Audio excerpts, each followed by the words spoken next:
Hello everybody, welcome back to our channel. I'm sorry my son is practicing piano outside, but I want to share more with you guys. I don't want to wait until he finishes, so some background music, okay? Sorry. Question 28 is great, very hard. Really, if you can do it, I must say you are awesome. Really, really.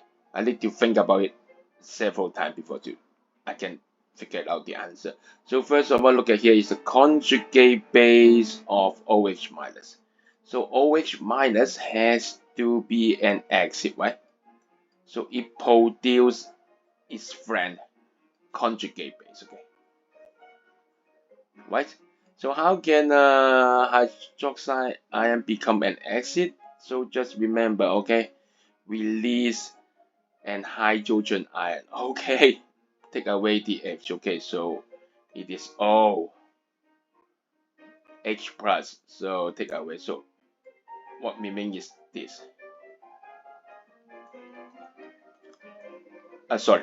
So this is the its friend conjugate base. Okay.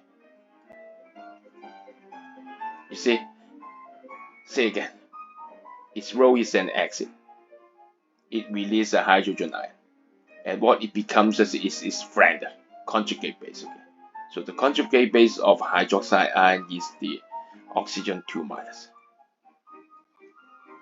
I must say, if you really can do it, okay, I think you can do it actually. Maybe it's my problem. I can't do it so quick. Yeah, student is always better than us. You know, you guys learn chemistry so concentrated. So I must say, you're fantastic. Okay, see you guys for next question.